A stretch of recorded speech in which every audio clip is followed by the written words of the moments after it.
Okay, Lesson 1. The Priestley's House. You have heard in Book 1 about Mr. Priestley and his students. I want now to tell you something about his house. He is an old friend of mine, and I went to visit him about a fortnight ago and stayed at his house for the weekend.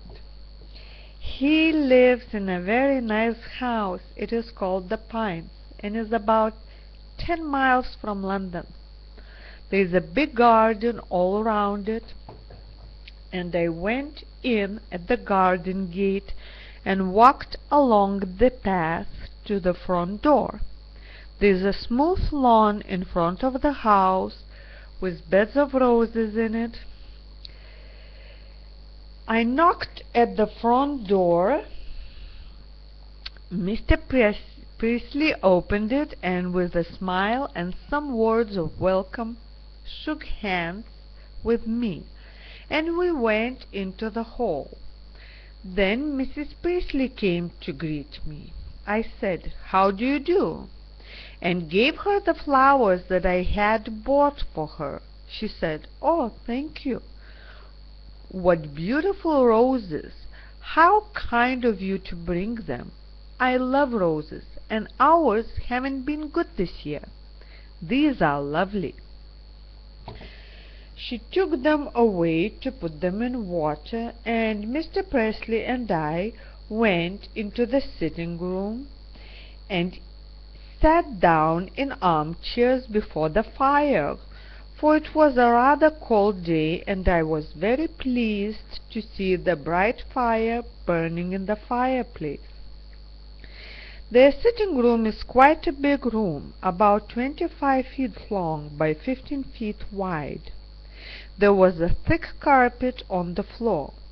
One or two good watercolors hung on the walls, and there was a large and very interesting oil painting that I hadn't seen before. There was a piano on one side of the room. Both Mr. and Mrs. Priestley are fond of music, and Mrs. Priestley plays the piano beautifully. There were 3 or 4 comfortable armchairs, a radio, and 3 or 4 bookcases filled with books. On a small table near the window there were copies of the Times, Punch, and some foreign newspapers and magazines.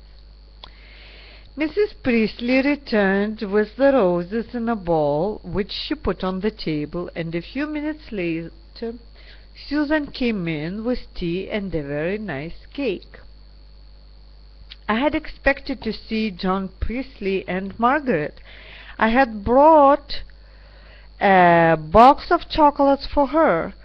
I knew she liked chocolates, but they told me John was up at Oxford and Margaret had gone to a birthday party at the house of a friend of hers. After we had chatted for a little time, Mrs. Priestley said, "Will you excuse me, please? I want to see about the dinner. Did you know that Lizzie had left us?" "No, I didn't," I said.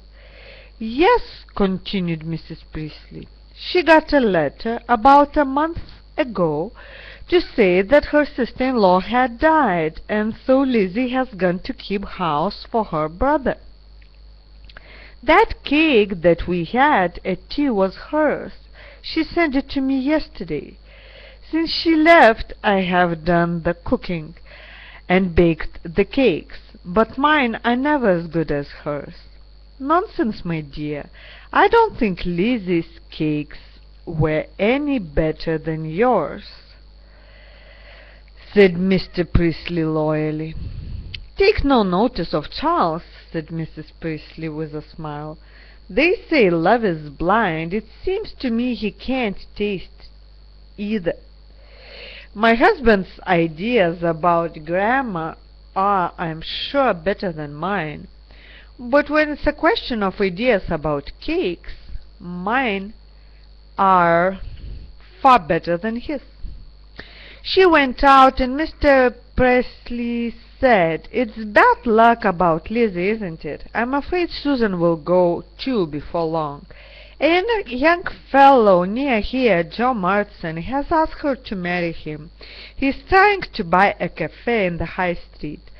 The cafe is not his yet, but I think he'll get it, and when it is his, I'm pretty sure Susan will marry him and go to help him to run the cafe. It will make things difficult for my wife. Ours is quite a big house for one woman to run, and it's almost impossible nowadays to get help in the house." To be continued.